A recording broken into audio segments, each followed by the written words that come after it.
Hello, hi, and welcome to Political Quickie, your political show that subjectively discusses current affairs in South Africa and all around the world. My name is Mapa Sikamura. So, Dr. James Watson, who is half of the duo that discovered the double helix structure of DNA, has been stripped of his honorary titles by the Cold Spring Harbor Laboratory because he claims that black people are less intelligent than white people. According to the doctor, IQ test results prove that, black people are not the smartest tools in the shed, and apparently their employers can attest to that. The doctor has been awarded a Nobel Prize, which is actually not shocking because the Nobel Awards, are notorious for going to people who are creepy and racist, okay?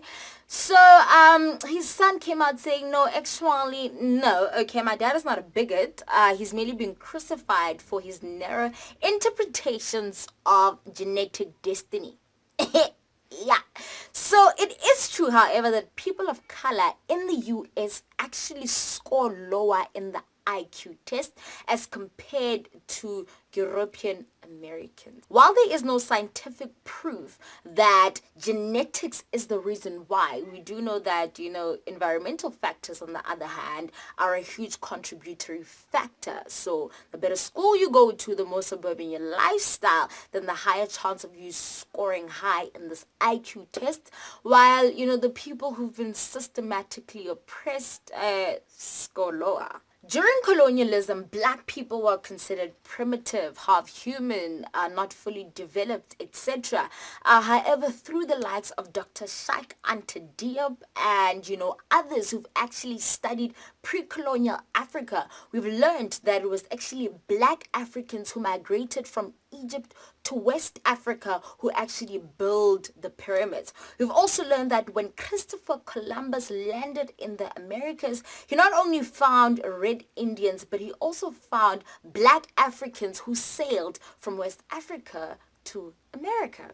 Okay, so while I could go on and on about black excellence and intelligence, I've actually learned that black people as a race, their existence or our existence is not clinging on a superiority as compared to other races. So if a mere Google, right, is racist, what more a so-called scientist? Like, think about it. Every time you Google, say for instance, normal hair or beautiful women or fit women, the results will always be overwhelmingly white. So you need to always be specific to Google that you actually want to see black things like black hair and black fit women or black beautiful women. Africans need to understand that the creation of blackness is in relation to whiteness. So in essence, we are beautiful, we are magic, we are creative, we are intelligent, okay? And I love the way Frantz Fanon actually phrases it, and he says,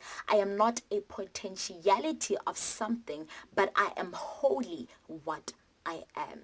So the essence and the beauty and the goal of black consciousness is to understand ourselves, right? Not in relation to anything, right? Not in comparison to anything, but wholly who we are. And at the end, be able to rid of that black label, because blackness only exists in relation to whiteness. Whiteness as the norm and black as the alternative and as the strange. Do you know what I mean? So we always need to remember that negritude, blackness, right, is only a means and not the end, right? It's not the end goal. But what Ntate Tiro Nkgopotse constantly said, that actually the goal of the black graduate is to dismantle the system that produces evil. Don't be discouraged by people like James Watson, okay? So it's actually pretty awesome that, he's been stripped of his, honorary titles. Anyways, I love you guys. Use your talents to serve humanity, and I will see you on Friday. Goodbye.